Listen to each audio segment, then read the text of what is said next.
En este nuevo vídeo de la serie, seguiremos con el Imperio de Macedonia. Este imperio no hubiera existido sin el hábil e inteligente Alejandro Magno, quedando recordado como uno de los mayores estrategas de la historia, siendo algunas de sus tácticas aún estudiadas por los ejércitos modernos. Y tras esta breve introducción, comenzamos. El Imperio Macedónico comenzó como un pequeño reino en el norte de Grecia que se consolidó bajo Filipo II, en los años 359 a 336 a.C. Filipo unificó Macedonia, reformó el ejército y extendió su control sobre Grecia. Su hijo, Alejandro Magno, expandió el imperio enormemente al conquistar Persia, Egipto y llegar hasta la India en su campaña militar. Tras la muerte de Alejandro Magno, en el año 323 a.C., el imperio se fragmentó, dividiéndose en varios reinos helenísticos bajo sus generales, los diádocos, y eventualmente desapareció como una unidad política. La sociedad macedónica era una mezcla de cultura griega y local. Aunque los macedónicos compartían muchos aspectos de la cultura griega, como la lengua y la religión, se consideraban diferentes.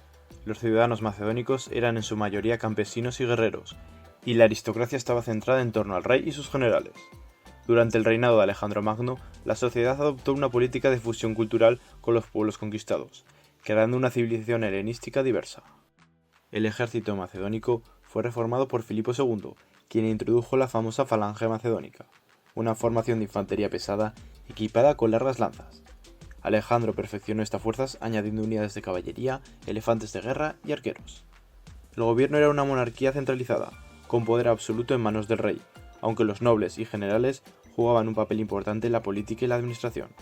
Los acontecimientos más importantes del imperio fueron la unificación de Macedonia por Filipo II, la batalla de Queronea en el año 338 a.C.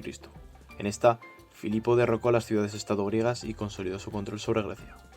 La conquista del imperio persa por Alejandro, durante los años 334 a los 331 a.C. La fundación de Alejandría en Egipto, en el año 331 a.C.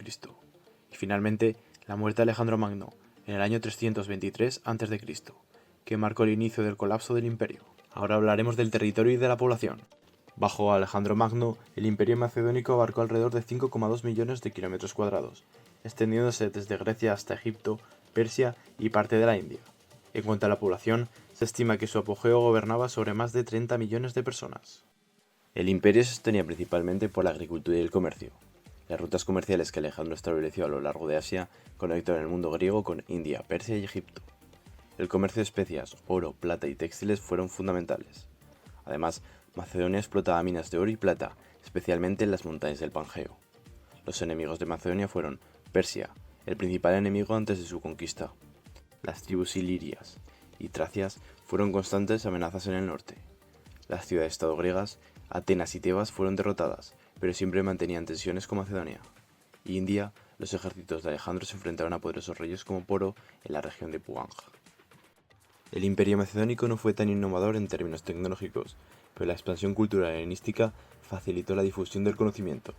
La fundación de Alejandría, que se convirtió en un centro intelectual con su famosa biblioteca, fue clave para la ciencia y la filosofía de la época.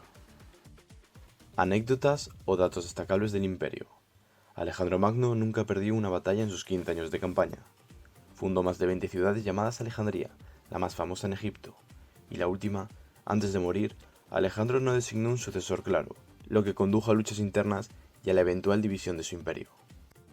No se puede hablar del imperio macedónico sin hablar de Alejandro Magno, así que ahora vamos a hablar de su biografía. Alejandro III de Macedonia, conocido como Alejandro Magno, nació en el año 356 a.C., en Pella, Macedonia. Hijo del rey Filipo II y la reina Olimpia, recibió una educación griega tradicional, con Aristóteles como su tutor. A los 20 años, ascendió al trono tras el asesinato de su padre, y una serie de campañas militares sin precedentes. Alejandro conquistó el imperio persa, Egipto y llegó hasta el río Indo, en India, construyendo uno de los imperios más grandes de la historia. Alejandro fue un líder militar brillante, famoso por su estrategia y táctica. En la batalla de Gaugamela en el año 331 a.C., derrotó decisivamente al rey persa Darío III, marcando el final del imperio persa. Además de ser un genio militar, Alejandro promovió la integración cultural, adoptando costumbres persas y fomentando matrimonios entre griegos y pueblos orientales. Murió en Babilonia en el año 323 a.C. a la edad de 32 años, probablemente debido a una enfermedad, aunque su muerte sigue siendo objeto de especulación. Su legado cultural, el helenismo, continuó influyendo en el mundo durante siglos. Y aquí terminamos con el Imperio Macedónico. Espero que os haya gustado. Ahora quiero dar las gracias por el apoyo comentando, dando like y sobre todo suscribiéndoos. Quiero que me dejéis en los comentarios si tenéis alguna duda, sugerencia, lo que os ha parecido el vídeo o qué imperio os gustaría que subiera pronto. Y ahora, hasta el próximo vídeo.